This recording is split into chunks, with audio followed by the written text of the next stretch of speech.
Я хочу начать с тем, что почему люди часто не могут жениться. Сколько здесь находятся мужчины или женщины, особенно мужчины и женщины, которые не замужем и не женаты? Помашите рукой. Не вижу. Выше. Именно на балконе, в фойе, везде в зале. Помашите рукой. Хорошо.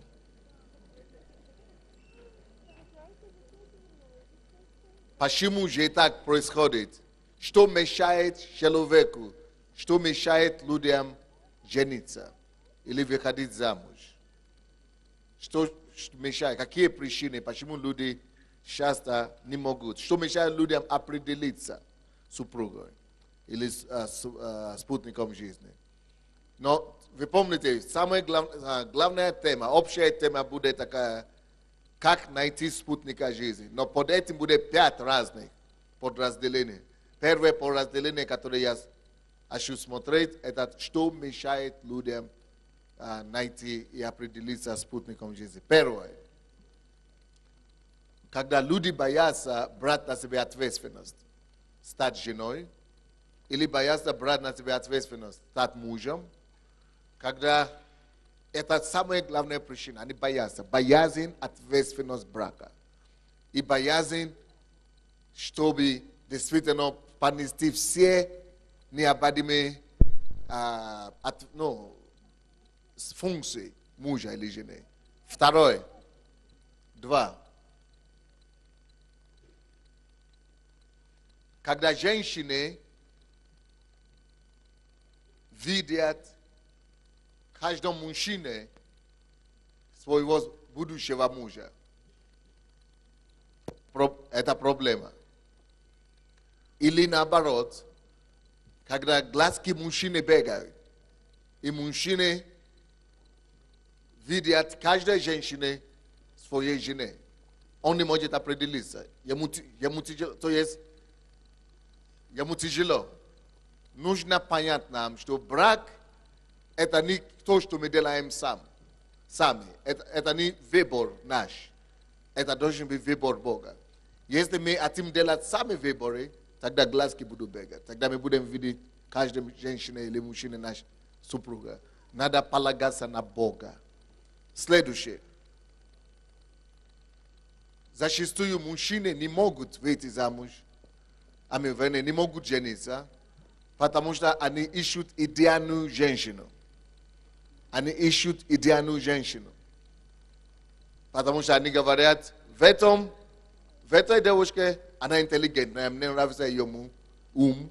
А в этой она красивая, мне нравится ее тело. А в этой она интересная, общается, она жизнерадостная. А это, если вы такой, вы никогда не женитесь. Забудьте о женитьбе. Потому что нету идеальной женщины и нету идеального мужчины. Вам надо понять о том, что выбор значит где-то выиграть, где-то проигрывать. Но если что-то недостаточно, чего-то недостаточно вашей супруге, Бог поэтому вам и дает этого супруга, чтобы вы заполнили и восполнили друг друга, чтобы вы балансировали друг друга. Следующее.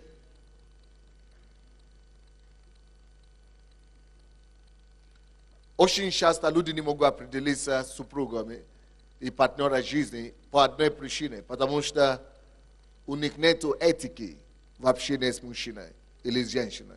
Если у женщины, как это понять, нет этики общения? Допустим, у женщины, у кого нет этики общения, она влюбляется, она общается с мужчинами и видит каждого мужчина. Женщина начинает видеть мужчину не человека, а мужчину. Значит, у нее нет здравого общения, у нее нет этики. Нельзя видеть мужчину, будущего мужа, или партнера, или мужчину, или потенциального мужа. Нужно видеть мужчину человека, прежде всего. Друга, знакомого, коллега и так далее. И с женщинами, с мужчинами то же самое. Когда мужчины видят каждую женщину, свою потенциальную жену, начинают анализировать. нам надо прежде всего научиться видеть друг друга как человека. И если мы верующие, написано, что относитесь друг к другу, братья относятся к сестрам, как к сестрам во Христе. Почему мы говорим братья и сестры? Как сестрам, не как женщина и мужчина. Как сестрам и братьям. Следующее. Почему зачастую люди не могут жениться, определиться с супругой? Очень часто многие становятся супердуховными. Мужчины, вы знаете себя, ждут, пока будет какое-то супер откровение или сверхъестественное откровение. Но в принципе, самое большое супер откровение – это тот Дух Святой, который внутри вас. Самое главное супер откровение – это вождение Духа Святого. Это подсказка сердца и совести. Они, которые ждут, пока сон приснится, или ангел появится, или гром грянет с неба. Из-за такой причины тоже многие не могут жениться. Следующее. Многие зачастую не могут жениться, потому что не общаются с верующими. Потому что нету, просто логические причины, нету места, где знакомиться. Нету возможности. Вот есть люди, которые ходят в церковь по 10 лет, из-за того, что они перестали ходить на встречи, на вечера и так далее, потому что там нету верующих. Потому что нет альтернативных христианских вечеров или христианских встреч, христианских, таких места, где они могли бы встретиться. На служение не получится, потому что мы все на Бога смотрим. Либо не участвуют в служении активно, либо не ходят на домашние группы активно, или в их домашней группе конкретно нету никого. То есть надо общаться с людьми, чтобы жениться или чтобы выйти замуж, чтобы на вас обратили внимание, вам надо общаться с людьми. Вы не можете просто жить монахической жизнью и ожидать, что кто-то вас заметит. То это просто логические вещи. Следующее. Зачастую мужчины не могут определиться спутниками жизни. Зачастую потому, что они остались мальчиками, так и не выросли. Мужчины не осознали, что такое быть мужчиной. Из-за того, что они не определили свою роль, не поняли свою роль, не стали взрослыми, женщины не могут согласиться выйти замуж за них. Женщины часто им будут давать отбой. То есть они не стали зрелыми во всех направлениях. Следующее.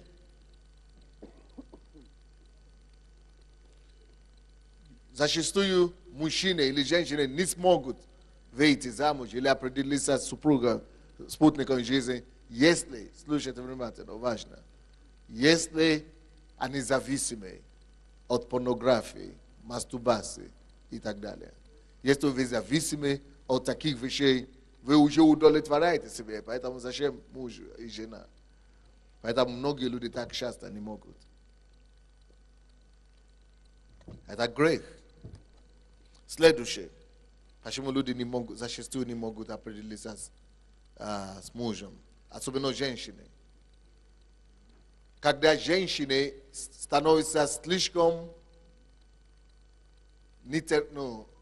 как это сказать? Когда очень хотят выйти замуж. Когда прямо на женщине написано, что хочу выйти замуж, берите меня.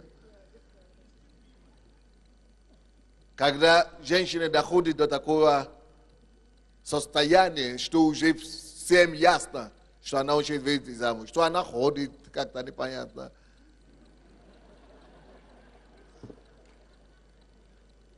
То она одевается нездорово, да? То она рекламирует себя, да? Женщины, чтобы вы знали, как только что мужчины замечают это возле вас, они начинают бай-бай, пока. Мужчины убегают от таких сестер, когда на них написано, что все, берите меня замуж. Мужчины убегают. Потому что если вы, женщины, сами женили кого-то на себе, вам придется за ним ухаживать всю жизнь. Не он за вами будет ухаживать, а вам придется за ним ухаживать всю жизнь. Поэтому нельзя, чтобы женщины женили на себя мужчины. Поэтому не женщины делают предложение, а мужчины. Почему это важно? Потому что женщина это такая натура, которая нужно завоевать постоянно и утвердить в том, что она любимая.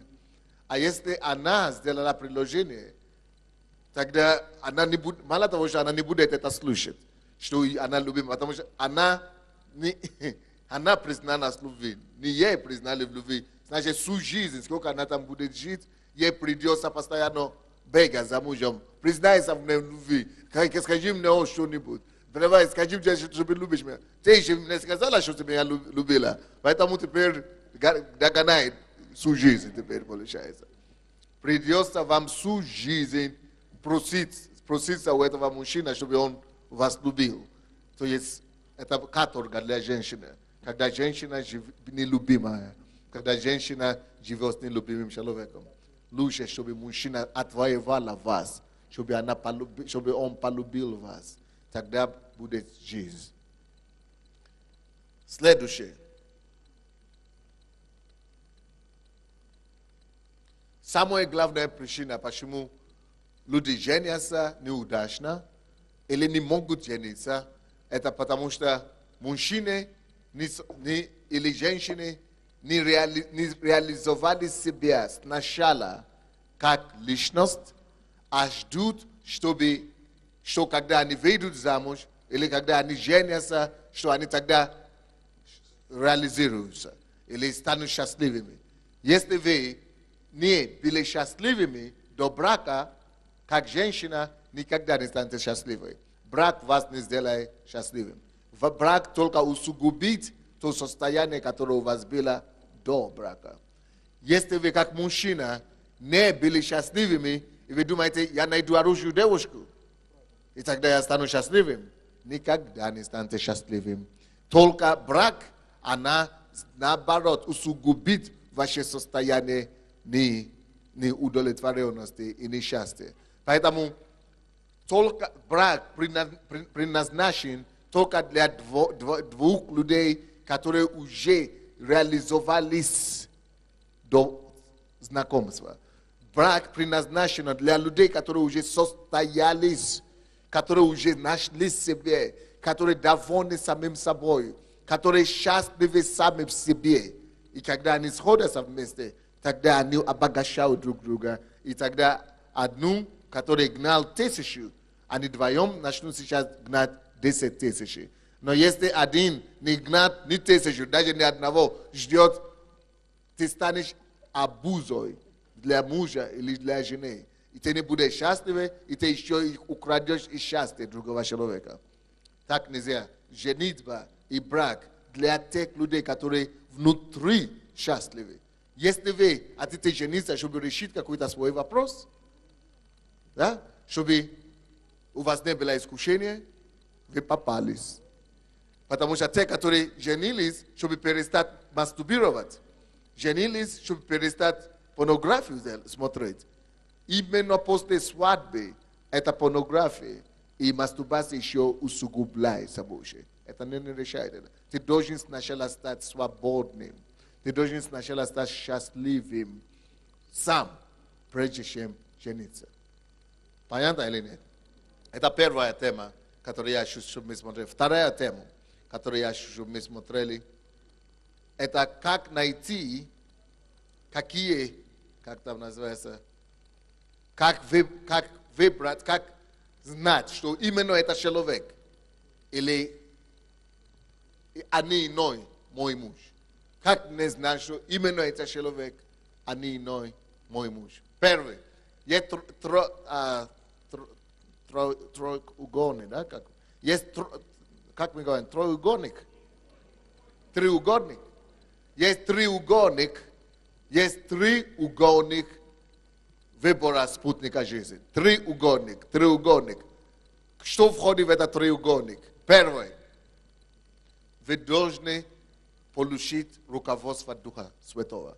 Вы должны получить Слово от Господа. Вы должны быть уверены, что Дух Божий говорит вам, что именно этот человек ваш муж или ваша жена. Мы потом скажем, как это получить. Но вы должны знать, что не я это придумал. Я не бегал за эту девушку, потому что руки такие у нее, или ноги такие, или груди такие, или губы такие.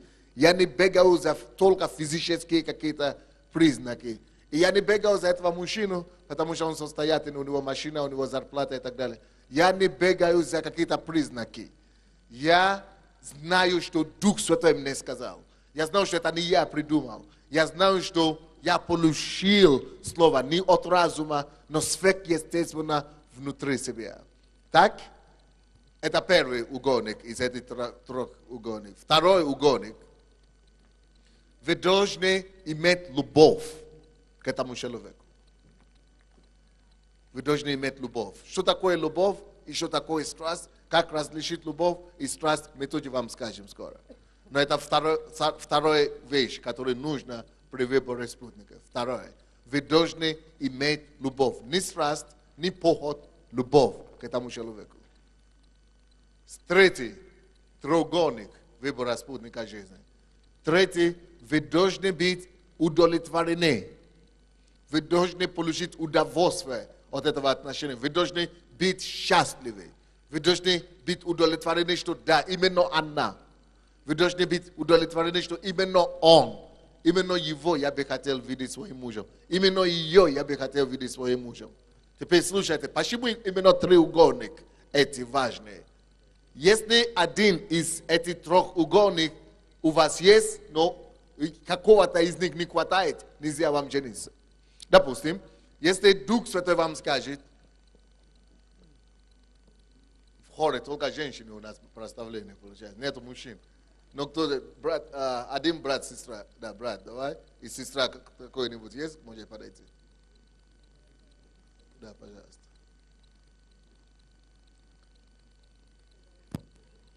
А чего? Пример, будете мне пример.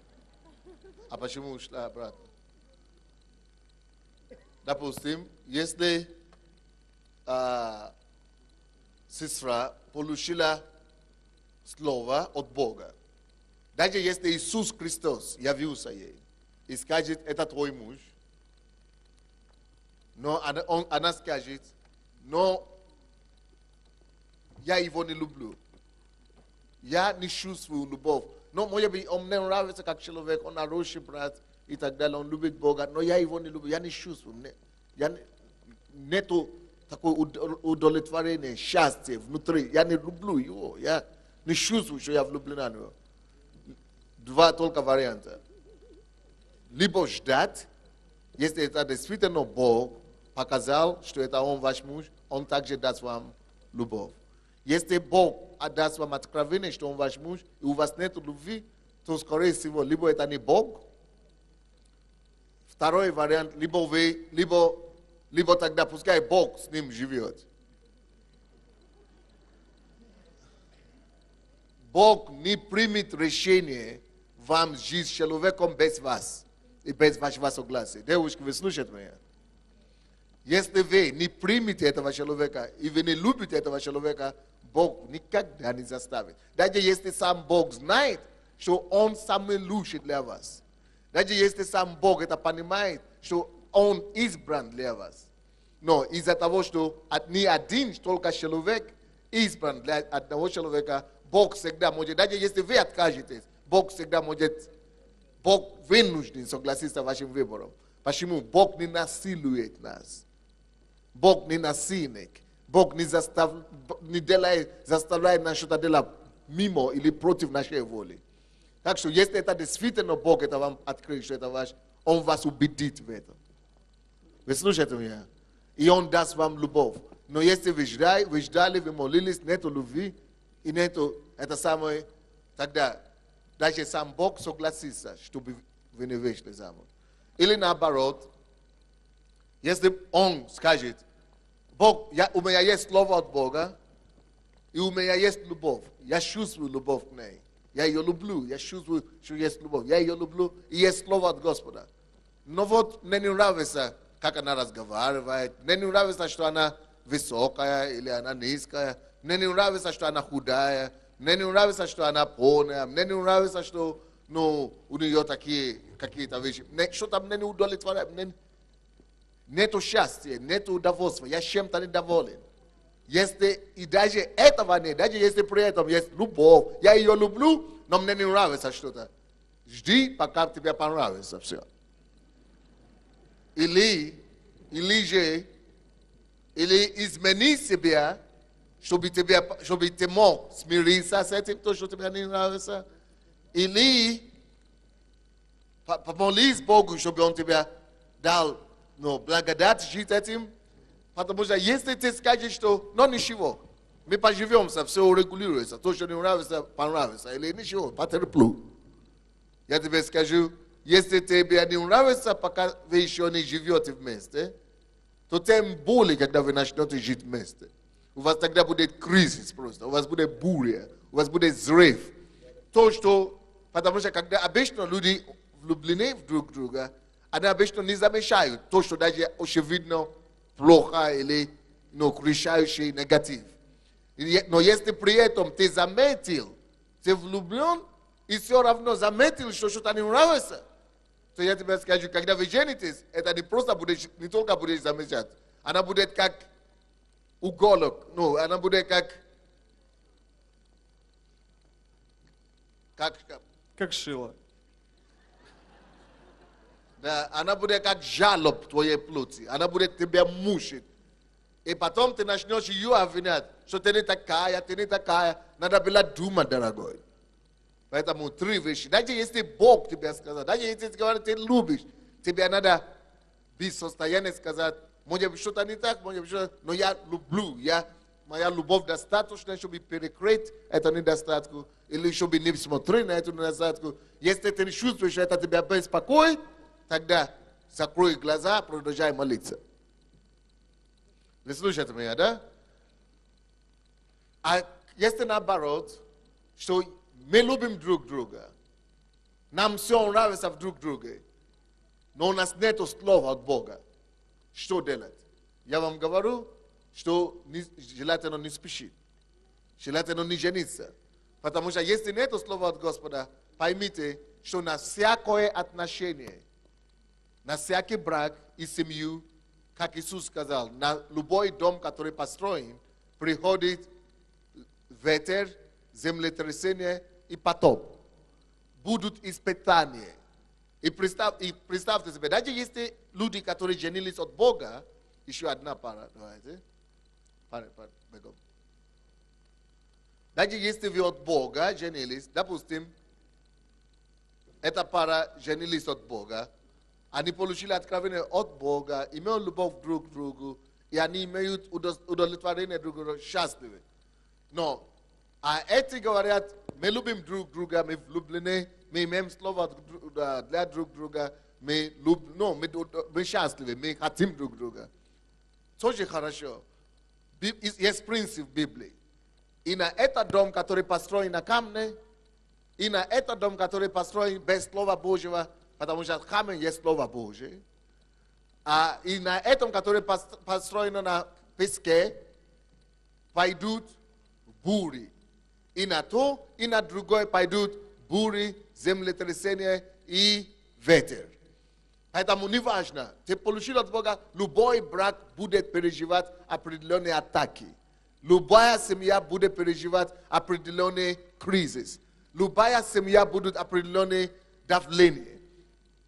Но, когда это давление придут на землетрясение или атаки, дождь, или все, придут на эту семью, они смогут смотреть друг друга в глаза и говорить, я знаю, что у меня было слово. Я помню, какое это слово было. Я помню, какое это откровение было. Я помню, как Бог это мне сказал. Я помню, где я был, когда Бог это мне сказал. Я помню, как я это чувствовал. Я помню, какое у меня были чувства, когда я получил было слово. Поэтому, благодаря этому слову, я знаю, что мы выдержим. И мы пройдем эту ситуацию.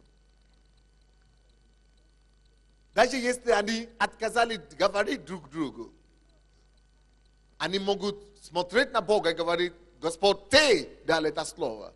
Господь, я помню, ты мне дал этого мужа, ты мне дал эту семью. Помни, что ты мне сказал, Бог утверди твое слово. Защитить ее от крови. Если ты мне дал этого мужа, ты мне дал это слово, Господь, вступись. Но если Бог тебя не дал откровение, кому ты пойдешь, когда кризис? Если ты пойдешь к Богу и скажешь, Господь, я знал, что ты мне дал откровение, ты мне дал слово, а он говорит, я тебе не дал. И ты внутри знаешь, или сомнение, что неужели это Бог или нет. Каждый будет иметь сомнение. Каждый брак. После свадьбы, после либо полгода, после медового месяца, или через год, или через 2 года у вас атака начнутся, и появится ситуация, состояние сомнения. И когда дьявол начинает атаковать любой, даже самый крепкий муж, или самая крепкая влюбленная пара, скажет, может быть, я ошибся. Все-таки. Может быть, это ошибка, может быть, это не то.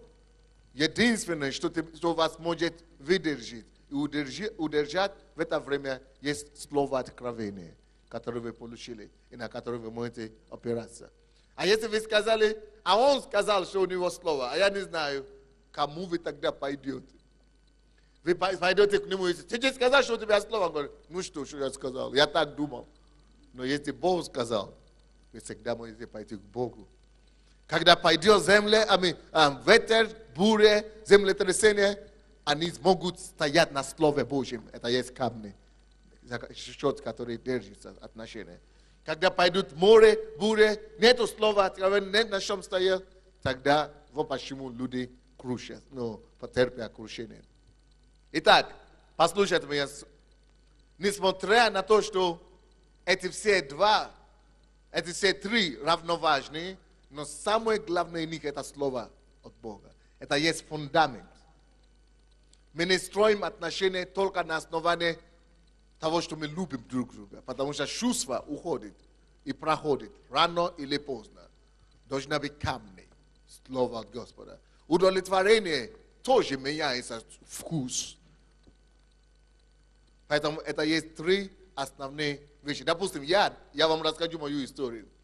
Я приехал сюда, в Советский Союз, и я думал, что я уже никогда на африканке точно не буду жениться, потому что я отвык. Я даже не видел 10 лет, 8 лет, африканцев, женщин почти. И мне нравится то, что я вижу, я привык к европейским девушкам. Когда я приехал в Украину, я однажды встретил одну девушку, которую я ее видел, она замужем или нет? Я слышал, что она не замужем. Я говорю, Боже мой, Господь, давай я с тобой буду переговоры вести. Если эта девушка не замужем, я бы хотел именно на такую девушку жениться. Именно на такую девушку. Потому что она была именно все, о чем я мечтал. Для женщин, как женщина, для себя. Но я при этом уже был проповедником в курсе, что нужно слово от Господа. Это то, что меня удержало, это то, что меня спасло вообще. Я вам расскажу до конца. Я вижу эту девушку и говорю, я подхожу к ней и говорю истину. Я всегда так, откровенный. Я говорю, ты мне нравишься. А я уже выступал по телевизору. И я уже был какая-то личность известная. И она была верующая, она знала меня. Обо мне знала, видела по телевизору. Я говорю, ты мне нравишься, но я не смогу тебе делать предложение, потому что я еще не получил слово от Господа. Но если бы я мог выбрать, я бы сам сделал, но я не сделал, пока не получил слово от Господа. Я говорю, ты тоже молись, пожалуйста. Может быть, Бог тебе что-то откроет. Но когда она увидела, что я к ней подошел, оказывается, что она встречалась с кем-то. Я это не знал, я только что приехал в Украину. Она говорит, у тебя парень есть? Она говорит, нет парень. Она быстро побежала и расток на отношения, которые у нее было с парнем. Потому что это Сандей же подошел ко мне. А я не знал, просто приехал. И я молюсь.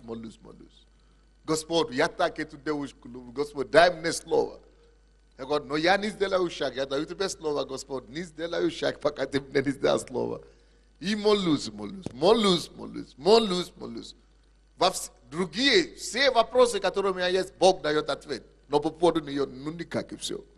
А я так уже хотел жениться, я уже говорю, задыхаюсь. Потому что я приехал 19, мне было уже в 27 в тот момент. Я полгода так молился и ничего. И я, короче, в конце концов, мне пришлось сказать, я не знал, что происходит. Но пока я так молился, сверхъестественным образом, я встречаю босса, мою жену сейчас, да?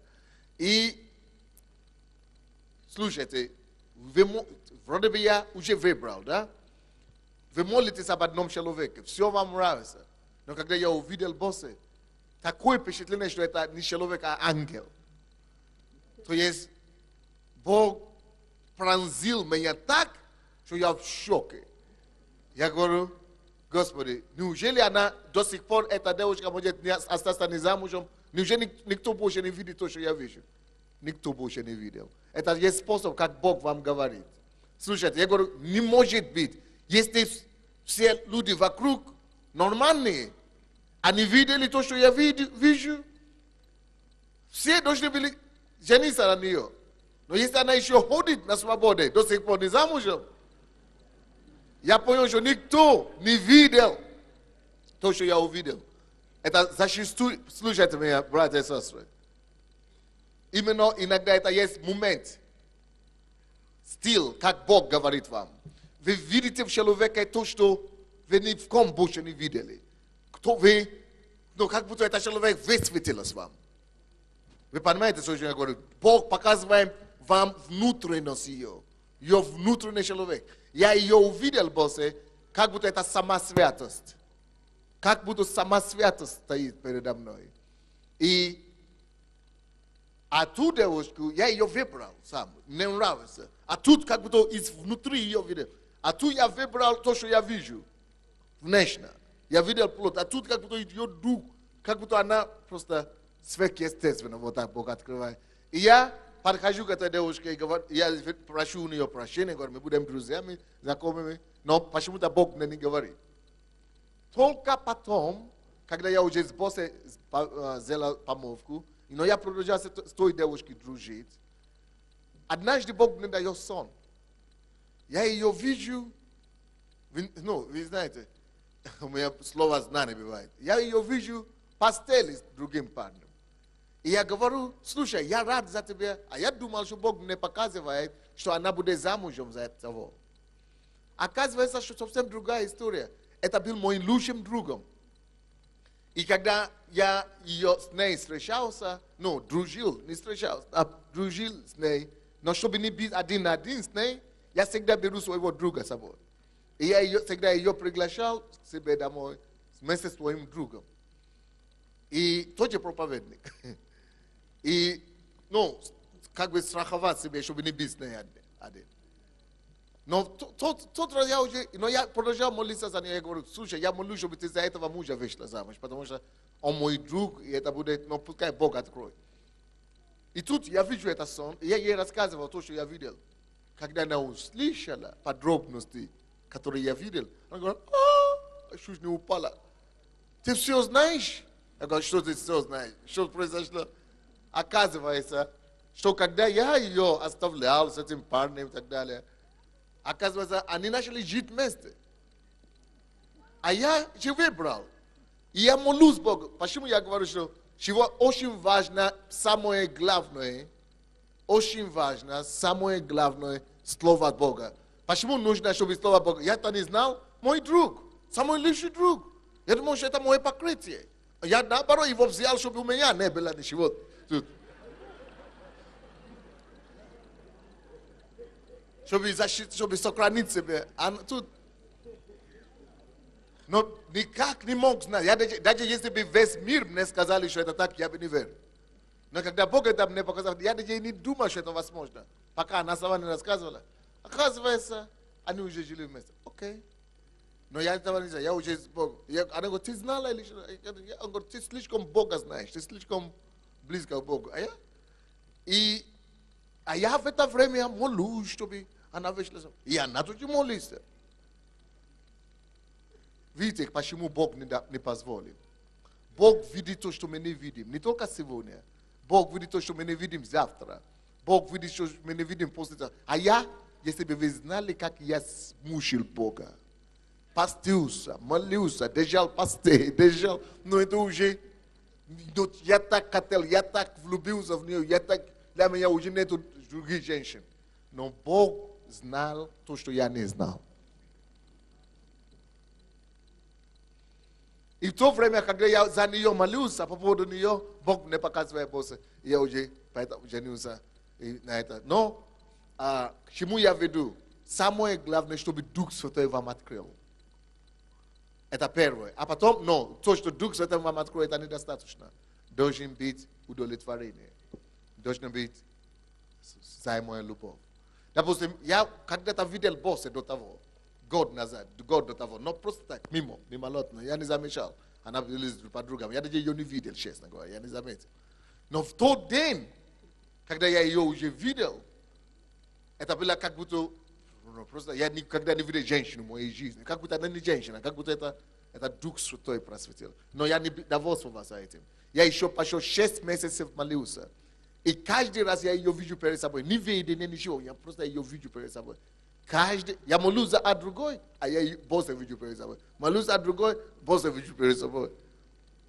И когда мы уже с ней встретились второй раз, мне уже не надо было... Я не хотел жениться на африканку вообще. Почему я говорю за удовлетворение? Если это Бог, то Он все устроит. Я не хотел жениться на африканку. Но в это время, пока я вижу, когда я увидел ее внутреннюю суть и красоту, я влюбился как в африканку, не уже не видел африканку или европейцу. Я уже Бог убедил. И за 6 месяцев удовлетворение полное, любовь появилась, гармония. Если это Бог, у вас будет эти 3 вещи. Спасибо.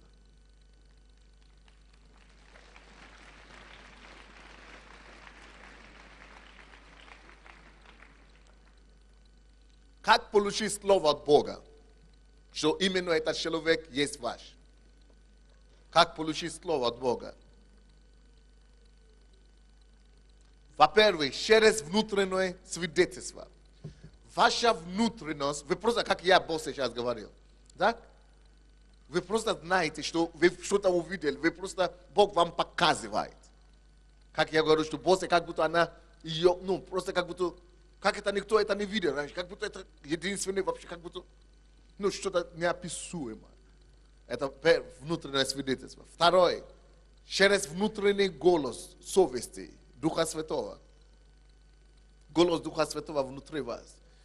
Вы просто, ваша внутренность, как это работает, как будто ваша вся внутренность кричит, что это он, это она. Ваша вся внутренность, все клетки кричит. Вы просто это знаете, и все. Следующее. Иногда Бог дает сон. Или сверхъестественное откровение. Сон, сновидение и так далее. Следующее. Иногда Бог дает видение. Допустим, когда мы с боссом встретились, я ее вижу, можно сказать, второй раз, говорю, вижу второй раз, и я делаю ей предложение. Это риск. Делать предложение почти второй раз, как вы виделись. Но, когда она ушла, я ее проводил, и я сижу дома, молюсь, и благодарю Бога. Отец включит телевизор, и сижу, пока благодарю, отдыхаю. И я вижу видение перед собой. Это уже после того, как... Почему-то Бог мне не дал видение, сверхъестественно, а дал после того, как я уже послушался, сделал выбор. Послушался Духу Святому. Бог, почему Он это делает? Он чаще всего не будет говорить вам через сон, видение, сверхъестественно. Он хочет, чтобы сначала ваш дух воспринял человека, чтобы вы сначала получили откровение в своем духе. Короче, я вижу сон, что я стою вот так, и на меня надевают костюм. Но костюм надевают как будто сверху. И костюм обычно брюки надо снизу и так далее. А тут сверху брюки, костюм в одном. Это самое, пиджак, рубашка, галстук, все вместе. И эти костюмы то проваливаются, то руки слишком длинные, то здесь нету ремней, то падает, то 4 вот так. Но 4-й костюм, который на меня одевают, как только что принесли до сюда его одели мне, оно автоматически само просто стало на место, в брюки, ремни. Все. Рубашки, все, костюм. И я вижу впереди его. На эти все другие предыдущие тоже костюмы были имя. Но я не мог считать имена, неразборчивые. Имя первое, имя второе, имя. Я не видел. А тут имя впереди, боссы. И она стала у меня, на меня вот так. То есть Бог знает, кто на вас. Но нельзя тоже перепутать, что только один человек может быть для вас во всем мире. Нет, это заблуждение. Мы об этом не учим, не об этом мы говорим. Но мы говорим о том, что только Бог знает единственную, самую лучшую для вас. Если, допустим, Бог проговорил этому парню, что эта девушка его жена, а он говорит, она мне что-то не нравится в ней, я отказываюсь, да? Бог всегда имеет, ну, допустим, она тоже знает, что Бог ей это сказал, а он отказался по его вине, не по ее вине. А теперь Бог ей тоже сказал, что это его воля. Бог ей сказал, Бог ему сказал, и тут он отказался, или она отказалась. Что происходит? Бог знает, что она не виновата, и Бог знает, что для нее, допустим, здесь одни мужчины в этом зале, в Киеве миллионы мужчин. Бог знает, что кроме него есть тоже еще это, или еще этот, который она мог бы быть счастлива. Но она дала ему первый его лучший выбор. Но если он умер, или он отступил от Бога, или он отказался от нее, что Бог разводится руками и говорит, ну, я попал в замешательство, теперь что мне делать? Или Бог говорит, давай, одна будет судиться. Нет. Бог говорит, ничего, я знаю, что еще есть мой выбор для тебя. Но проблема в том, почему мы говорим, жди от Бога, получи руководство от Бога. Это потому что только Бог знает, даже если здесь только 200 мужчин, только Бог знает именно какой из них тип твой. Тебе может нравиться и то, и другой, но Бог знает, из этих 200, или даже из этих 5, которые тебе нравятся, кто есть твой, кто лучше будет для тебя, с учетом того, что Бог знает сейчас, завтра, о нем, о тебе и так далее. Поэтому мы говорим, надо слушать слово от Господа. Не потому что Он только единственный, а потому что Бог знает, какой из них. Всегда есть 5, 10, я не знаю, сколько-то, которые, в принципе, вы могли бы жить и быть счастливы. Но это из 10 миллионов, как его найти, как знать, я не могу знать. Только Бог знает этого именно конкретного. А если этот потерпит поражение, или ушел, или Бог еще имеет другой, который Он знает, что ты будешь такой же ровно счастливым, или еще более счастливым, но только Он его знает. Понятно вам этот факт или нет? Вы слушаете меня? Понятно этот факт? Все, спасибо. Следующая тема. Как различить, я уже вам говорил, как слушать голос Духа Святого, да? То есть, либо через сон, либо через еще какие-то там у вас там написано. Либо Бог может сверхъестественно говорить, видение и так далее. Но я говорю 3 угодник. Это как слушать голос, надо, чтобы Дух Святой говорил вам. Второе, это что? Любовь. Теперь, как знать, это любовь у меня к Нему или нет? Это любовь у меня к ней или нет? Вот самое главное.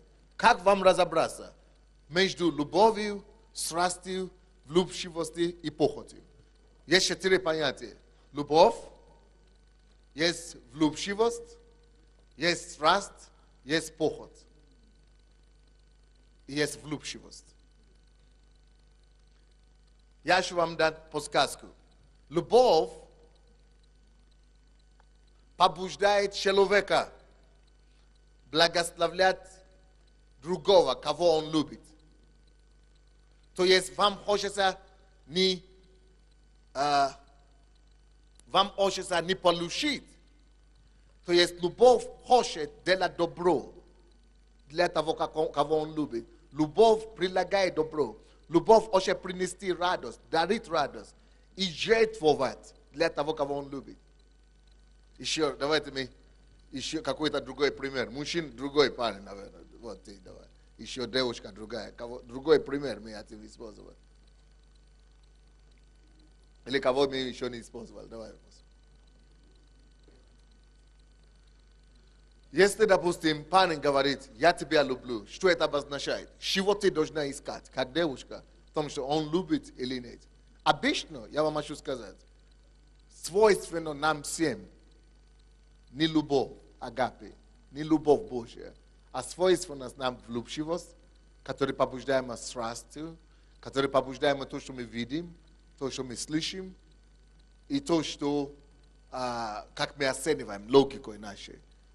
Страсть, влюбчивость и похоть и так далее. Это то, что нас в основном побуждает. Но как понять, это любовь или нет? И как мужчина, как парень или девушка понять, я его люблю или я ее не люблю?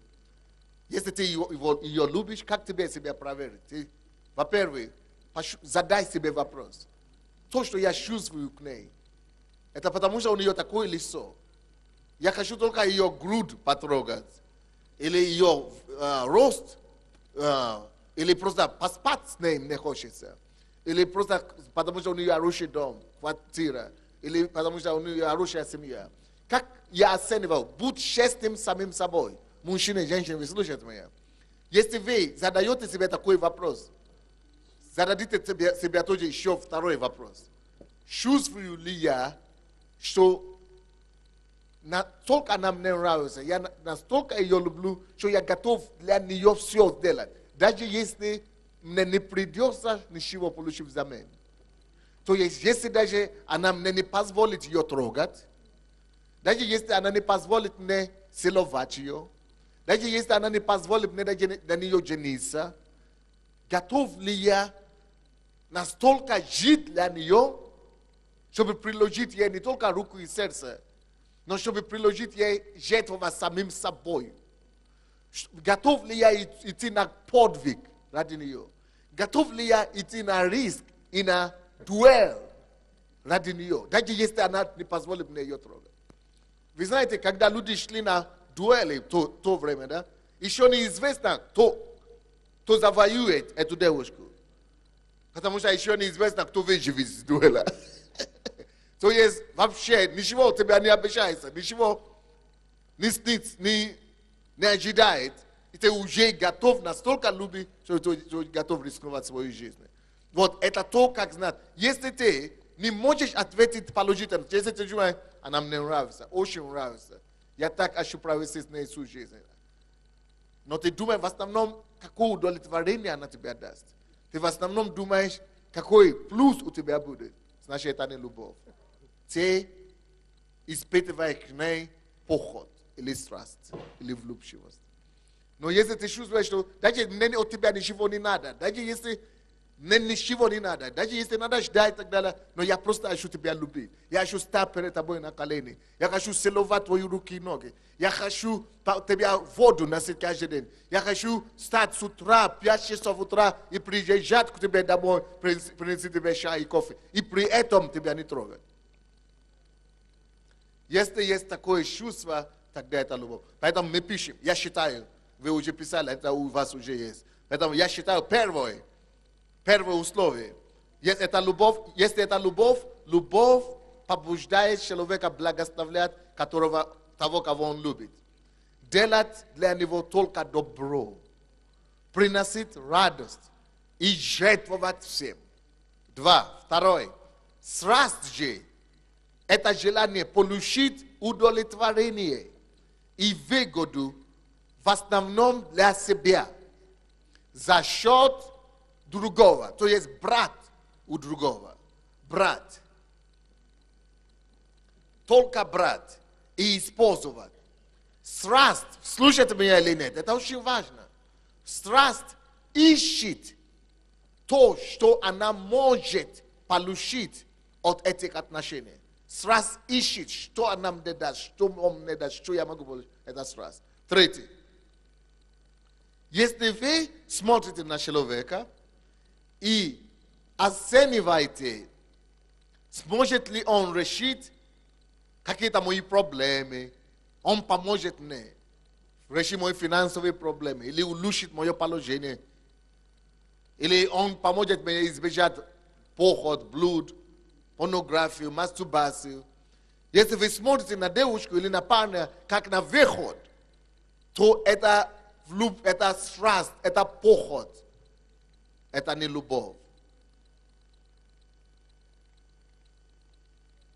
Четвертый. Любовь, с другой стороны, она наполнена благодатью.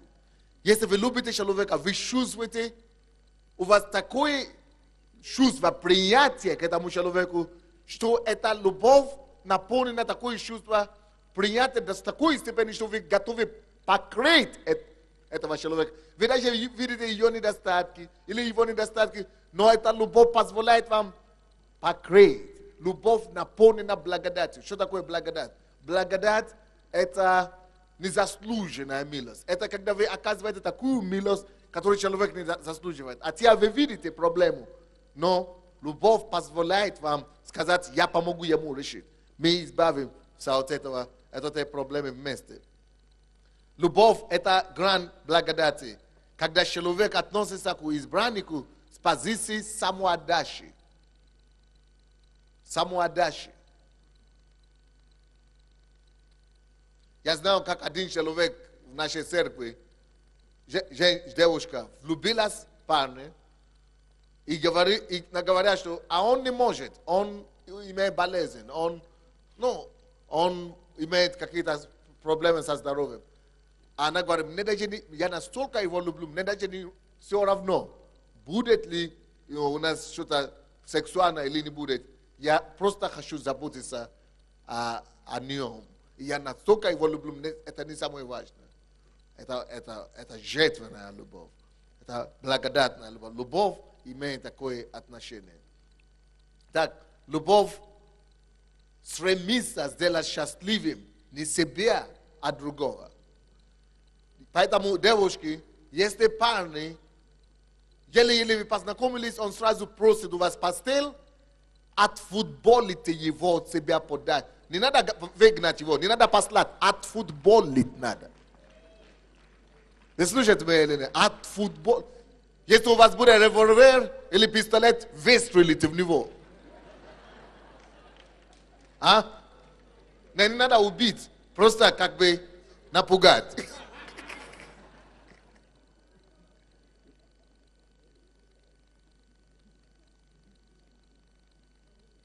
Это значит, что он ищет брат.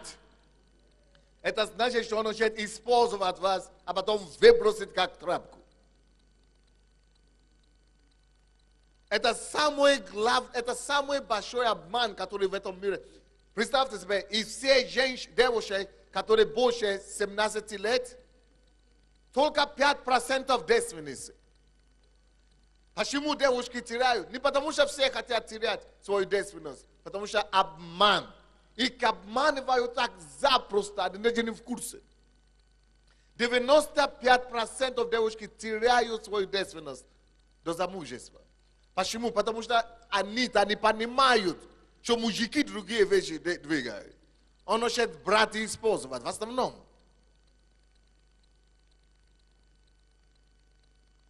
И знак того, что тебя любят, девушка, знак того, что тебя любят, это то, что он тебе утверждает, что я даже не хочу ничего от тебя. Я не хочу трогать, я не хочу поцелуй, я не хочу. Давай идем открыто, откровенно, честно. Не гонять тебя по подъездам и по паркам, а говорит, нет, давай пойдем к родителям, давай пойдем к пастору, давай пойдем в школу, давай пойдем на беседование. Я не стесняюсь, и я так ощу, что я готов все делать, при этом ничего не требует обратно. Не требует ничего от тебя, но при этом готов все дать.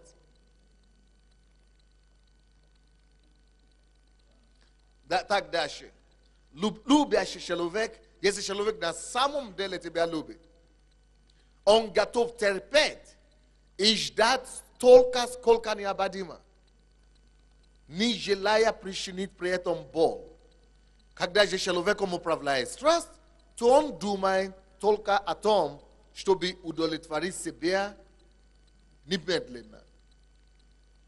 После чего у него пропадает, вы знаете, как это происходит. После того, как он себя удовлетворяет, у него пропадает всякий интерес. Хотя недавно только что он говорил стихотворение, он клялся небесами и так далее. Как только что он получит то, что ему надо, все. И то же самое с девушкой. Если, допустим, парень к тебе пришел и делает тебе предложение, ты видишь, что он красивый, он успешный, как тебе разобраться, люблю я его или нет? Задай себе вопрос. Жди, не спеши дать ответ. Не спеши дать согласие. Даже если Бог тебе скажет, что это он, твой муж, жди, пока ты не выявишь у себя, что я настолько наполнена любовью к нему, что я готова жертвовать собой. Даже если у тебя чувства к нему, хорошо, это еще недостаточно. Надо ждать, пока это уровень любви не дойдет до такого уровня, когда ты скажешь, слушай, я не просто его люблю, он не просто мне нравится. Я настолько его люблю сейчас, что я готова ради него все сделать. Я готова отжертвовать себе ему, при этом даже если он мне ничего не даст. Тогда у тебя уже любовь, агапе, к нему. Слушайте меня, понятно или нет? Следующее.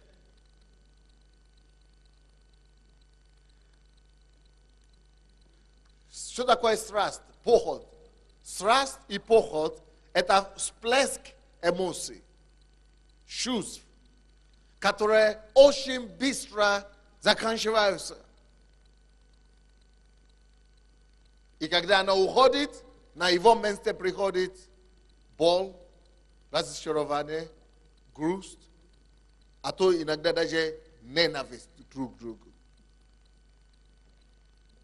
Следующее, что вам надо заметить, какая разница между любовью и похотью. Любовь проявляет милость.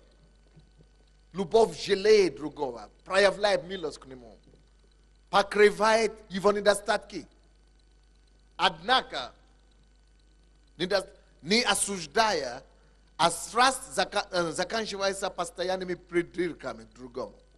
Страсть постоянно. Если есть постоянно придирки, что-то не то, у тебя не то у тебя ноги не такие, то у тебя руки не такие, то у тебя фигура не такая, то у тебя выгоните его побыстрее. Просто выгоните его, просто...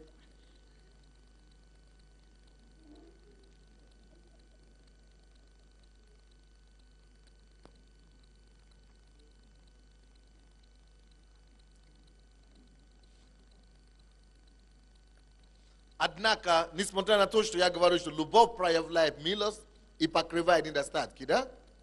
Слушай, допустим, ты влюбилась так сильно в него, но ты видишь его недостатки. Ты видишь, что с его стороны есть недостатки серьезные. Ты говоришь, он меня тоже любит. Он тебя утверждает, что он тебя любит. Но ты видишь, ты заметила, что только ты с одной стороны покрываешь его недостатки, а он не покрывает твои недостатки. Он, то есть он обвиняет или что-то замечает. Не спеши. Это не есть любовь. Любовь не должна быть односторонняя. Она должна быть взаимная. Как это ты можешь покрывать его недостатки, а он не может твои покрывать? Значит, он тебя не любит. Если это любовь у него к тебе, а не страсть, он будет тебя пытаться тоже помогать, покрывать милостью. Конечно, недостатки есть у всех нас. Но когда это есть любовь, любовь это дает тебе силу. Можно говорить о недостатках, можно обсуждать это, но с позиции, чтобы помочь это избавиться, а не для того, чтобы осуждать, принижать и обвинять друг друга в этом. Вы понимаете меня, да? Любовь не может быть односторонняя. Если вы, допустим, односторонне влюбились, вы чувствуете, что я готов жертвовать для него все. Но вам надо задавать себе другой вопрос. А чувствую ли я ответная реакция, такое же соответственное от него? чувствовали, что он тоже готов жертвовать собой ради меня. Чувствовали, что он тоже готов меня так любить, чтобы ничего не требовать. Или только я это чувствую к нему. Вы понимаете, да? Должно быть взаимное такое чувство. Недостаточно, что он тоже меня любит, я тоже его люблю. Нет, должно быть взаимное уровень такой любви. Если пока нету, ждите, пока у нее тоже не будет. Или пока у него тоже не будет такой. Понятно вам или нет? Следующее.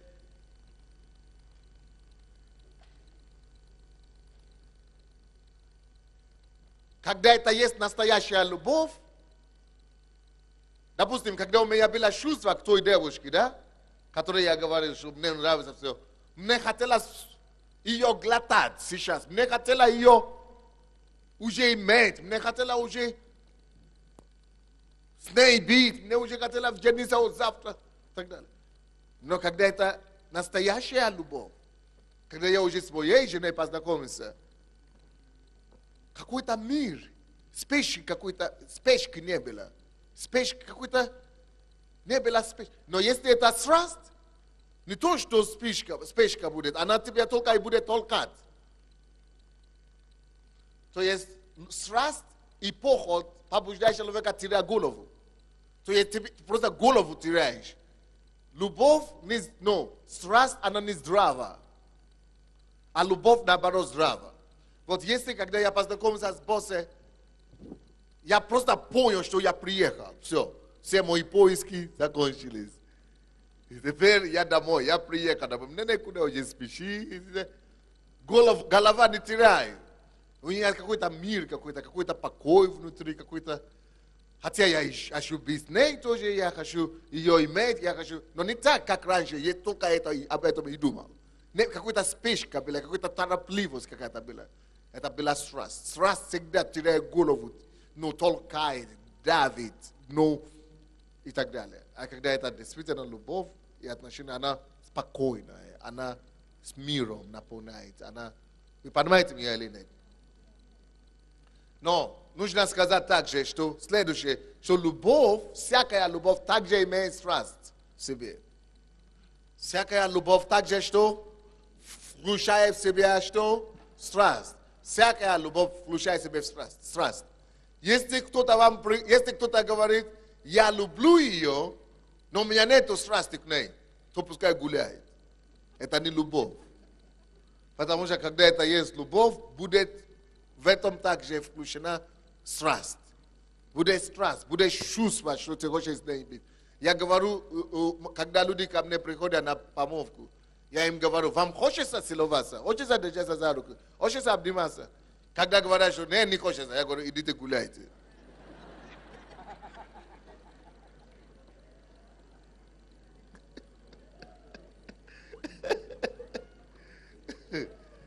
Конечно, в любви тоже есть страсть. Только это есть страсть, которая можно контролировать, которая подслушна разуму.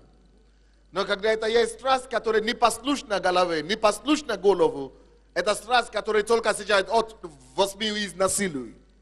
То это не здравая страсть, это не есть любовь, это есть страсть и похоть. Понятно или нет? Следующее. Молодые люди, готовьтесь к тому, что любая страсть, либо с Богом, настоящей любви, или с похотью, которая приходит, любая страсть после свадьбы или после какого-то времени, после совместной жизни, или иногда до того, любая страсть утихает. Почему люди женятся и разводятся, а потом женятся, потому что люди погонят за страстью. Они вспомнят, когда я влюбился первый раз, такая была страсть. И когда эта страсть проходит, после женитьбы и так далее, они начинают думать, я ищу другую страсть. И эту страсть называют любовь. Это не любовь. Даже если вы будете жениться на 10 женщин, страсть будет прекращаться через какое-то время. Поэтому семья не строится на основании страсти. Вы слушаете меня или нет? Семья не строится на основании страсти. Семья строится на основании чего? Любви.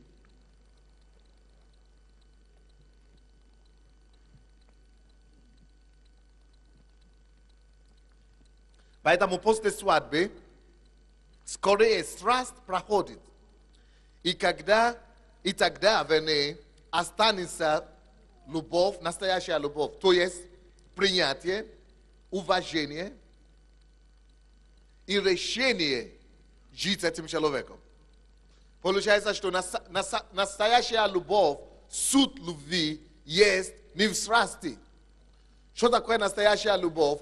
Когда страсть, допустим, вы поженились, допустим, и через год нет уже этой страсти, что я хочу с ней быть каждую минуту это самое. Что тогда делать? Как жить дальше?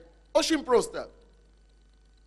Когда страсть уходит, слепота уходит, эмоция уходит. И чтобы осталась, страсть уходит только для одной причины. Для того, чтобы осталась настоящая любовь. Что же есть настоящая любовь? Это принятие. Поэтому, когда кто-то говорит, я ее не люблю, я не могу, это неправда. Если ты хочешь ее любить, ты можешь ее любить. Любовь, прежде всего, это принятие. Если вы хотите меня принять и любить, несмотря на то, что я африканец, вы сможете принять решение, принять меня и любить меня. Но если вы говорите, он африканец или он араб, я не могу его любить, это потому что ты не хочешь. Любовь, она зависит от человека. Любовь, прежде всего, есть, во-первых, решение. Решение принять человека. Решение жить с человеком. Быть с человеком. Решение принять человека. Любовь – это решение. Любовь – это не чувство. Кто-то говорит, я не чувствую. Любовь – это не чувство. Любовь – это решение. Следующее.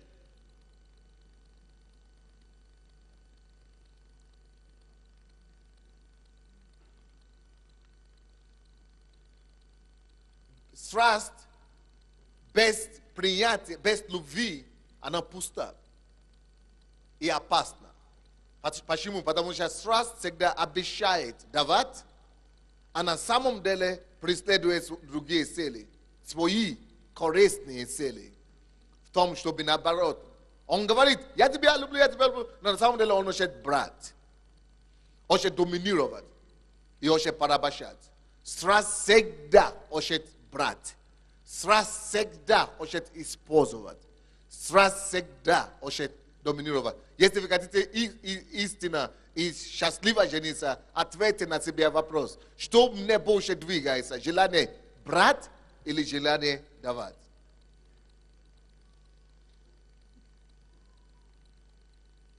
Жизнь показывает следующее, что чаще всего мы сталкиваемся не с настоящей любовью, а со страстью, похотью, влюбчивостью.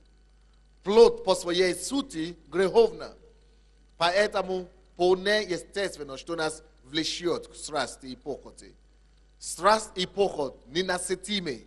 Проблема, еще одна проблема страсти и похоти, и влюбчивости. В том, что нету конца. Если человек движимый страстью, спасибо, сядь, девушка. Если, допустим, парень, если он движимый страстью, он будет смотреть на первую девушку и скажет, о, какие у нее глазки хорошие, я должен с ней быть. И молодец завладел ее, а потом смотрит на нее и говорит, о, боже мой, какие улыбки. И это еще лучше, чем первое. И я должен с ней быть. И завладеть ее. И потом встречается с этой, какой милая, какой характер, спокойный, какой, как ангел. Слушай, я должен с ней быть, чтобы знать, как такие бывают. Побыть с ней. Дело в том, что страсть – это проблема страсти. Она ненасытима. Вы слушаете меня? Страсть ненасытима. Нету насытимости, нету удовлетворения, нету удовольствия в страсти. Страсть всегда требует больше и больше, больше и больше и больше, больше и больше, больше и бесконечности. Больше lusze, da, больше и lusze. Даже если все они, мисс мира и мисс Украины, тебе все равно не будет удовлетворения. Ты будешь искать следующую мисс Украины. Это страсть и похоть, это на самом деле рабство. Это на самом деле что? Рабство. Человек, который имеет страсть и похоть, он не свободный. Он зависимый. Он не может быть счастливым. Потому что как только что он берет то, что он хочет, у него остается пустота. У него остается опустошение. И у него остается разочарование. И его разочарование он ищет, он использует других, чтобы погашать его разочарование и его пустоту. Он использует других людей как материал, как полезные ископаемые, как сырье для своих каких-то потребностей. Это действительно страшная зависимость. Я разговаривал с одним бизнесменом, который ходит в нашу церковь. Он только что пришел к Богу тогда. Он мне такие слова говорит: пастор, вы постоянно говорите об наркоманах, о алкоголиках и проститутках, вы служите им, вы помогаете им. А вот я миллионер, я бизнесмен. Я сижу в церкви и плачу. Я говорю, чего вы плачете? Вам жалко этим людям? Он говорит, нет, я плачу, потому что вы говорите за таких людей, а за таких, как я, вы не говорите. Я говорю, ты же бизнесмен, успешный человек, что тебе надо? Он говорит, слушайте, это вы так думаете. Он говорит, я чувствую себя хуже наркомана, хуже алкоголика, хуже проститутки. Я говорю, почему? Он говорит, потому что у меня проблема. Похоть его заела. Похоть его уничтожила. Похоть его, его душу просто поиздевалась над ним. Он уже его в куски его разнес. Он говорит, я не могу быть счастлив, я не могу. Он говорит, вы за меня не говорите, потому что я больше нуждаюсь в помощи. Он говорит, я смотрю на наркоманов, я завидую им. Я смотрю на наркоманов, алкоголиков, я завидую им, потому что хотя бы кто-то им жалеет, кто-то не знает за их проблему. Но моя проблема такая, что нельзя признаться в своей проблеме. Нельзя, я не могу признаться в этом. Все думают, что у меня хорошо, а на самом деле не хорошо. Он говорит, я женился на самую лучшую женщину. У меня претензий нет. Но все равно не могу быть верным с ней. Гуляю, изменяю и все. Я говорю, в чем проблема? Он говорит, не знаю, похоть. Он говорит, дошло до такого, что я не могу спать со своей женой, пока я не включу порнографию, фильм, посмотреть, чтобы возбуждаться даже. Он говорит, потом, это был детский сад. Теперь дошло до такого состояния, что сначала, не удовлетворился, что, классическим сексом. Он говорит, раньше смотреть на нее было достаточно, чтобы получить удовлетворение. Потом мы женились, то это не хватает, то такой поза не надо, то такой другой поза, то классический секс уже не удовлетворяет, то теперь, оральный секс надо. Он говорит, мне дальше оральный секс, я буду счастлив. Счастлив 2 недели. Через 2 недели уже это не удовлетворяет. То, извините, то задницу надо будет. Это тоже уже не удовлетворяет. То дальше уже порнографию уже включает. То уже дошло до того, что он включает камеру. Тайна, жена не знает, что он включает камеру и снимает и со своими друзьями. Те тоже включают камеру и снимают своих жен, а потом начинают играться и смеяться. Представьте себе. Он говорит, а он миллионер. То дошло до такого, что он должен привести другую девушку домой, чтобы, она сначала его, это самое, прежде чем с женой. Возбудить, да. А потом дошло до, он говорит, у меня друзья еще хуже. Они приводят мужчину домой, чтобы со своей женой поспал. Прежде чем он сможет, он должен смотреть, как другой мужчина со своей женой спит, прежде чем он может возбудить. То есть похоть – это страшная болезнь. Кто-нибудь слушает меня? Надо освободиться от него, прежде чем жениться. Есть разница между похотью и любовью. Любовь, она хочет удовлетворить и дать счастье и радость другому, а не просто брать. То есть это страшно жениться за человека, который видимый похотью. Почему я говорю, нельзя жениться, если вы не убедитесь, что вы любите человека. Если у вас только похоть, или у вас только страсть, или у вас только влюбчивость, или если у того только к вам влюбчивость, или похоть, бесполезно вам выходить замуж за него. Потому что вы не сможете его удовлетворить никогда. Он будет загонять вас, он вас убьет. Он просто сделает вас клетки, вы никогда не сможете удовлетворить его. Поэтому мужчины и женщины, если вы не чувствуете, что у вас такая превосходство чувство любви к человеку, сначала помолитесь Богу, читайте Библию, разобрайтесь с собой, самим собой сначала, прежде чем спешить жениться. Не спешите. Понятно эта разница между любовью и похотью сейчас или не совсем? Не слышу вас. Хорошо, давайте дальше. Следующая тема, какие принципы или какие подсказки, какие еще больше есть подсказки, как знать, кто мой супруга или мой спутник жизни. Следующий. Раз. Кроме этих треугольника, что еще нужно знать, чтобы убедиться, что именно этот человек есть моя жена или мой муж? Во-первых, убедитесь в том, что вы хотите жениться на этого человека не ради того, чтобы этот человек удовлетворит какие-то ваши потребности. Еще мужчина, давай сюда. Пример. Хороший парень. То есть, допустим, если ты как молодой человек, ты чувствуешь, у меня проблема, глазки бегают. Или у меня проблема мастурбация. Или у меня проблема порнография. Я женюсь, чтобы удовлетвориться. Ложь. Не женитесь, потому что вы хотите решить какие-то свои проблемы. Также женщины. Не женитесь, потому что я живу одной в Киеве, или я, как там говорят, или, короче, мне уже 30 лет, я одной живу, пора уже выйти замуж, я не хочу быть старой девой. Не выходите замуж только потому, что вы хотите решать какие-то, проверьте свои мотивы. Почему вы выходите замуж? Будьте чистым, прежде чем спешить выходить замуж. Спасибо. Потому что я знаю супруги, семьи, хорошая семья, все нормально, но когда жена плачет по ночам, чего плачете? А потому что он со мной, то спит 2 минуты, но не удовлетворяет ее. Потому что он до того уже в туалете сам себе мастурбацию устраивает или анонизм устраивает. А потом жена прибегает на 2 минуты уходит. Проблема. Следующее. Будьте уверены, что вы не женитесь по давлению жениха.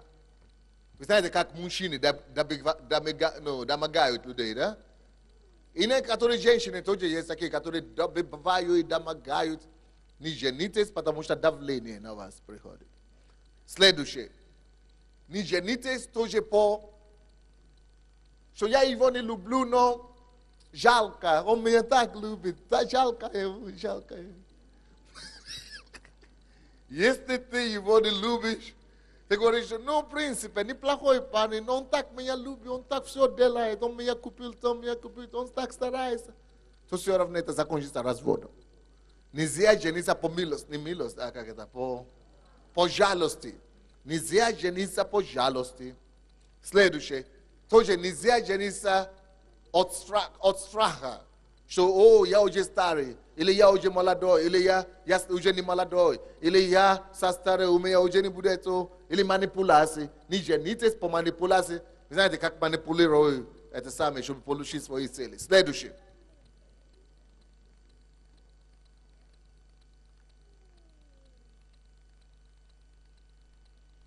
Когда вы молитесь о том, кто будет вашей супругой, или невестой, или женой, или мужем, будьте уверены, что у вас нет образа внутри вас. Если у вас будет образ, как идол кого-то, что, допустим, Молодой человек хочет жениться, но он смотрит на девушку. Кто-нибудь, подождите, девушка. И говорит, я с ней встречался, допустим, в школе или в университете. И в моем сердце ее образ уже. Да? И все девушку я только ищу. Как тебя зовут? Оксана. Оксану. Я только ищу Оксану. И я загоняю все под Оксану.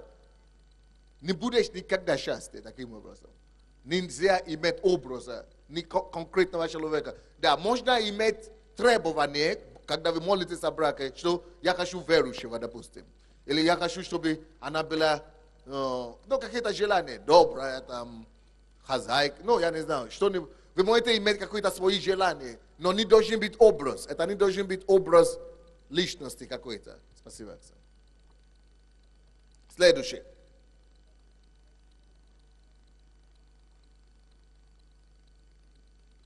Слушайте, друзья мои, это очень важно. Никогда не выходите замуж или жениться на человеке, кого вы скажете, что я его изменю. То есть он хороший, неплохой, но давай поженимся, а потом мы все решим. Никогда не женитесь, надеясь менять или изменить человека потом в браке. Если вы женитесь расчетом, что вы сможете человека изменить, то, скорее всего, он вас изменит. Это не получится. Если у вас какое-нибудь сомнение или какая-нибудь неуверенность, просто не спешите. Даже просто не развивайте это отношение дальше. Нельзя жениться с расчетом, что вы человека измените. Из-за этого я и говорю, что нельзя жениться на неверующих. И нельзя жениться на новообращенных. Позвольте, он говорит, он изменится, он только новообращен. Пусть он сначала изменится. А потом будем жениться. Или будем разговаривать. Вообще-то я лично считаю, что если человек новообращенный, пришел в церковь меньше года и начинает уже бегать за девушками, он ненормальный. Потому что он будет с тобой жить год и тоже начнет бегать за кого-то. Когда человек приходит к Богу, надо, чтобы хотя бы год он насытился Богом, чтобы он вообще ни о чем не думал. Поэтому не женитесь на людей, которые вы сказали, что будем меняться. Или он неплохой, но он будет лучше. Не будет лучше, будет только хуже, чтобы вы знали. Следующее.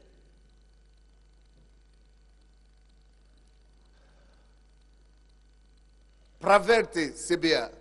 Сможете ли вы любить этого человека не только сиюминутно? Сможете ли вы любить ее всегда? Допустим, кто-нибудь вас подойдите. Как тебя зовут? Юлия. Допустим, она сейчас прекрасно выглядит, но я должен себе задать вопрос. Если вы хотите жениться серьезно, хотите развивать отношения. Смогу ли я, люблю я достаточно ли я ее, что если не дай Бог, она попадет в аварию, чтобы я все равно продолжаю ее любить? Смогу ли я ее любить, если она станет инвалидкой? Смогу ли я ее любить, если она останется на инвалидной коляске? И мужчины, и женщины тоже должны задавать себе такие вопросы. А если он упадет на работу, допустим, если он попадет в аварию, если он станет инвалидом, смогу ли я его любить? А если у него не будет денег, если он станет бедным, смогу ли я его тоже так же любить? А через 20 лет, допустим, когда марши уже начнут появляться, да? Или через 30 лет, когда вес уже будет тяжело справляться с весом, когда она уже станет такая, да, солидная дама, да, как украинка, да? Не стану, да? Я тоже так думал. Все всегда думали, спросите у своей матери и дедушки, все всегда думали, что не стану. Но жизнь свои следки оставляют.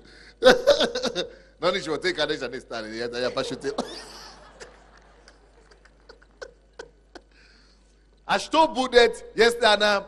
На всякий случай надо задавать вопросы.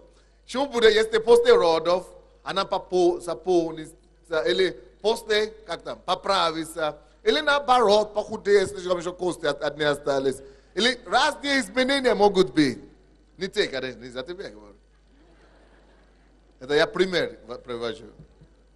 А если все это изменения будут, смогу ли... Почему это важно? Друзья мои, это очень важно. Важно, чтобы мы поняли, что я делаю приложение не тела Юли, да? Не тела Юли. Не ее ноги, руки, фигуру или что еще там. Я делаю приложение ее личности. Ее внутреннего человека. Я ее люблю. Ее персона люблю. Я ее люблю. Так что не важно, это моя жена постоянно, кто не кушает, не худеет, то это занимает фигуру. Слушайте, какая ты бы ты не была, я счастлив. Даже я говорю, она беременна, говорю, класс, еще лучше. Если человек вас любит, он будет вас любить внутреннее состояние, прежде всего, как вы есть.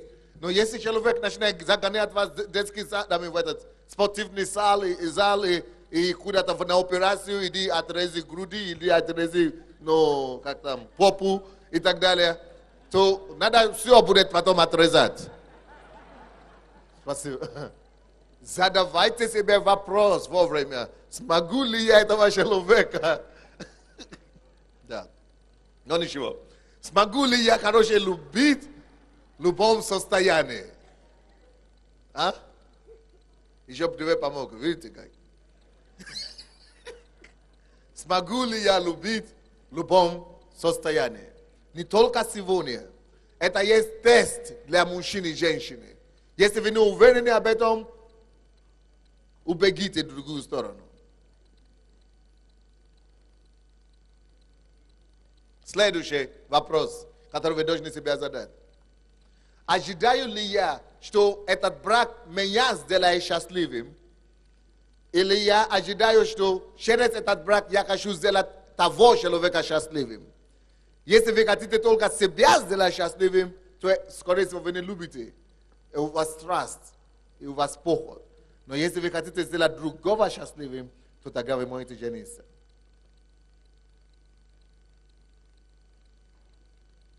Следующее. Прежде чем жениться, убедитесь в том, что вы знаете разницу между женщинами и мужчиной. То есть вы должны знать разницу между женской психологией и мужской психологией. Чтобы не было такое, что у тебя жена делает месячное, а ты говоришь, я хочу спать и все. Чтобы не было такое, что у тебя жена изменение в организме какое-то, и она капризная, как-то либо плачет, либо у нее нет настроения. Ты начинаешь ее в футболе. Чего у тебя нет настроения? Ты постоянно капризная. Надо понять разницу между психологией мужчин и женщин. Если у нее нет настроения, просто пойми, просто устройство совсем другое у женщин и у мужчин. Надо понять это. И также женщины должны знать психологию мужчин. Чтобы не сказать, что ты слишком гордый. Чего ты пропадаешь на работу? Сиди со мной дома. Нет. Мужчины получают удовлетворение, чувство удовлетворения в своей жизни, именно когда они добивают, покоряют что-то профессионально, на работе и так далее. Но если ты хочешь, чтобы твой муж только возле тебя сидел, то он не будет счастливым мужем. То есть надо знать разницу между психологией мужчин и психологией женщин. Следующее. Если возникают у вас, если вы начинаете встречаться, мужчиной или женщиной, и у вас возникают, как это называется, какие-то, не трения только, а вот сигнал, вы что-то замешаете в ней или в нем, который волнует вам, как предупредительный знак, или как мы называем. Да, как там написано там. Настораживающие моменты. Если у вас появляются такие настораживающие моменты, слушайте, лучше остановиться. Стоп. Остановитесь, пока вы не убедите и начните копаться в этом проблеме. Если, допустим, вы встречаетесь только, и тут он поднимает на вас голос. Стоп. Убедитесь, копайте в эту проблему, выясните достаточно, что действительно on спевшиве, он способен нагрубить женщину, тем более свою собственную жену или нет. Если он такой, идите поговорите с его матерью, с его друзьями, с его родственниками. Если он такой, бегите подальше, пока все настораживающие моменты, которые возникают, или вы видите, что вы встречаетесь с ним, а у него глазки бегают по другим девушкам. То это, не думайте, что это просто ошибка. Не думайте, что это мне касалось. Не думайте, что нет, это просто так. Ну, ничего. Он на меня все равно женится. У вас потом будет проблем, потому что помимо вас будет еще 5 других. Все нарастающие, или, допустим, мужчины, вы встречаетесь с девушкой, а она уже требует, чтобы вы купили ей то машину, то Мерседес, то Корд, то что-то еще. Ведь она даже еще не ваша жена. Знаете, что разорительница пришла.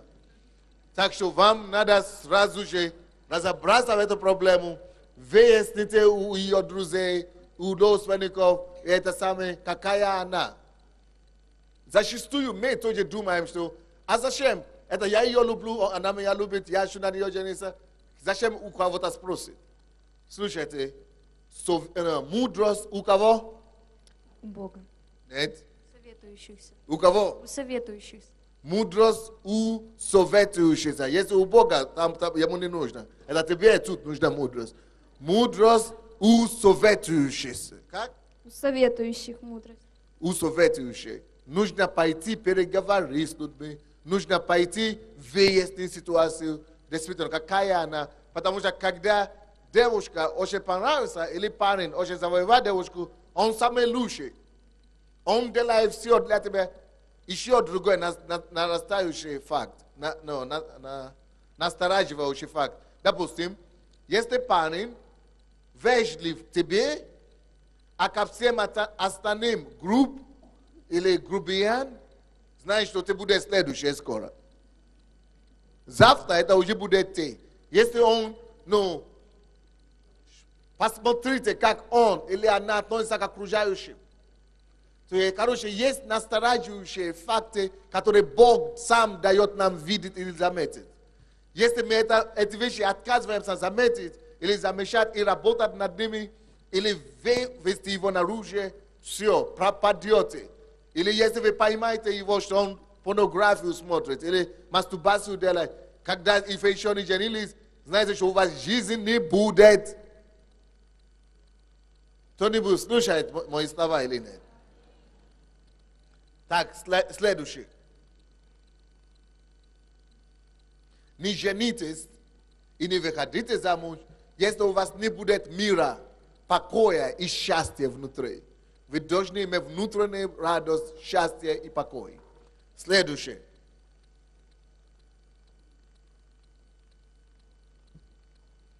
Никогда не женитесь, не поговорившись с родными, друзьями и родственниками вашего избранника. Если вы это сделаете, если вы поговорили, допустим, с лидерами, лидеры говорят, осторожно, он не для тебя. Поговорили с пастором, пастор говорит, я вас не вижу вместе. Пошли, поговорили с подругами, подруги говорят, ой, страшное дело. Вы пошли к родителям, родители говорят, я тебя жалею. А ты говоришь, что нет, я герой, это я ее люблю. Слушай, все не могут быть неправы. Ты не можешь быть таким один спаситель такой. Все говорят тебе так, а ты говоришь, нет, я все равно. Это и тебя и погубит. Если вы хотите жениться, и вы хотите жить не на 5 лет, не на 2 года, не на 3 года, не на год, не на полгода, не на месяц, вы хотите жить долго, счастливую жизнь, нужно действительно выяснить, что другие говорят об этом человеке, за которого вы хотите выйти замуж. Потому что есть факт, что люди, которые влюблены, они не видят ничего. Люди, которые влюблены, они не замечают.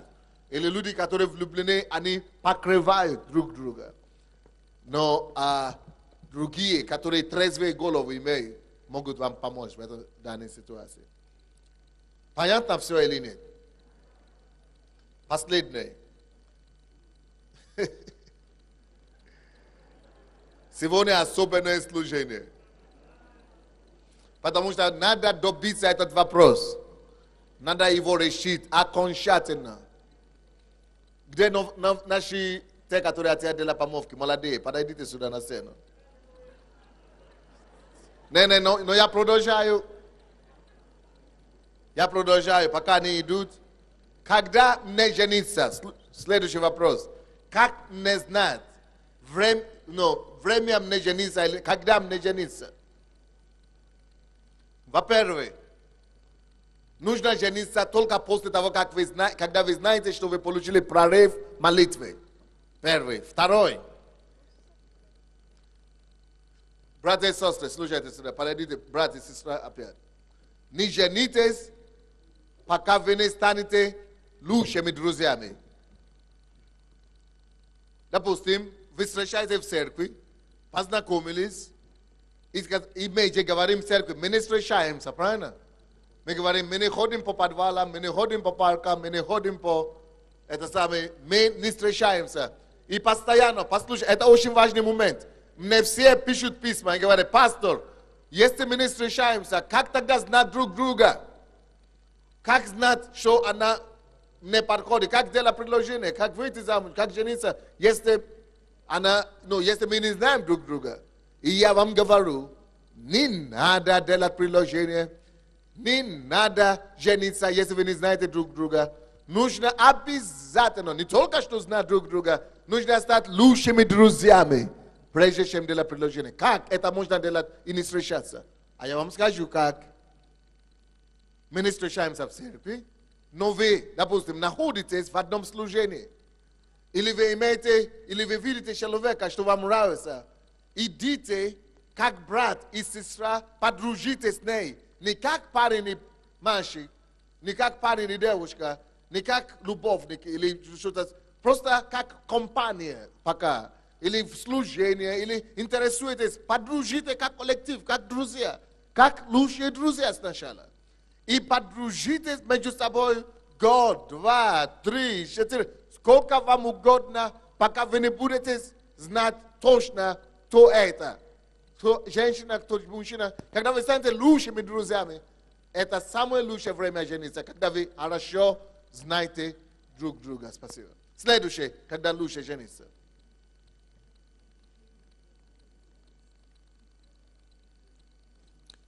Вы должны жениться только после того, подойдите сюда, молодые. Или вы хотите, чтобы вам музыку играли? Хорошо, давайте тогда. Или не надо уже музыку? Хорошо, подойдите, говоря музыку, уже не надо время. Мы готовы жениться после того, как вы пройдете подготовка. Вы не готовы жениться, если у вас не будет подготовка. Вы должны подготовиться к браку. Как это подготовиться обоим? Вам надо ходить в школу подготовки к браку. Вам надо сдать все вопросы. Вам надо пройти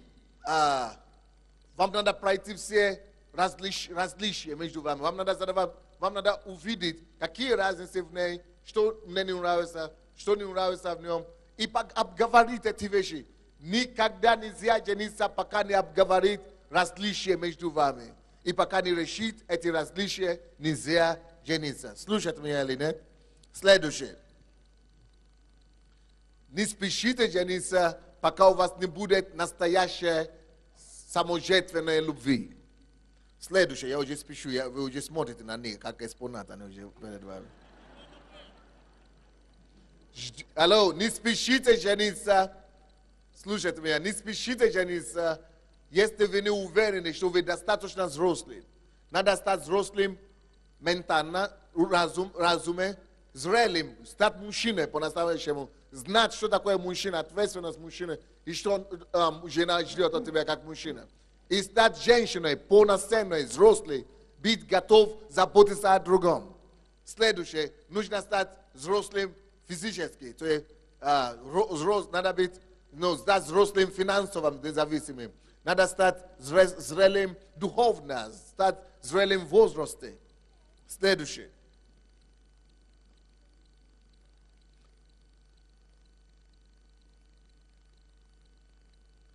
Не женитесь и не спешите жениться, если вы не уверены, что это брак на всю жизнь. Когда вы знаете, что вы любите его на всю жизнь, только тогда и женитесь. Если не женитесь и не спешите жениться, если вы замечаете, что что-то не то, какое-то сомнение, какие-то переживания. Если есть сомнения или переживания, не женитесь. Не спешите. Следующее.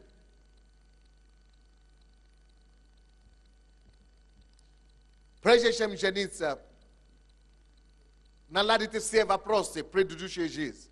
Если у девушки был парень или парни в миру, или раньше в церкви, разрешите все вопросы.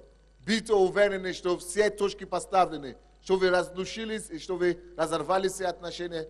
Если были дети у парня в миру, пускай дети дадут согласие. Или у девушки были дети. Пускай дети дадут согласие.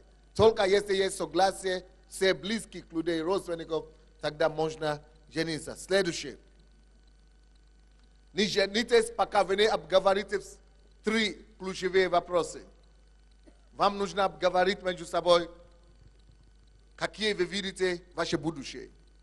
Вы должны жениться, если у вас есть одни и те же самые ценности, цели в жизни. Ну, не обязательно, что он уже стал миллионером, бизнесменом, а уже стал проповедником или что-то такое. Нет, не в этом плане. Но вы должны иметь одну ценность в том, что вы оба верующие, вы оба хотите служить Богу, вы оба хотите распространять Царство Божье, что-то подобное. То есть должны быть конкретные, вы должны обговорить ваши ценности совместные. Следующее, вы должны обговорить вопросов денег, какое ваше отношение к деньгам, бюджетам и так далее, как вы планируете жить. Следующее, вы должны обговорить вопросы секса, вы должны читать литературу о сексе, вы должны обговорить, какие ваши проблемы в этом плане. Следующее, вы должны обговорить вопросы о здоровье, вы должны сдать тексты, вы должны сдать анализ, и вы должны пройти анализ, чтобы все было известно, что он здоров и она здорова. А то он будет иметь СПИД, или она имеет СПИД, и тебе через полгода поставят тоже диагноз. Так что нужно провести тест. Следующее. Нужно обговорить об отношениях к родственникам. Нужно обговорить об отношениях к родственникам, родителям и так далее. И что вам нравится в друг друге, или что не нравится, и от чего нужно, как можно решить эти вопросы. Либо смириться с ними, либо помогать друг другу с этим. Следующее. Не спешите жениться, если ваши родители вас не благословляют. И духовные родители, и физические родители, пускай они вас благословляют. Это важно. Ну что, все остальное, друзья, найдите в конспекте.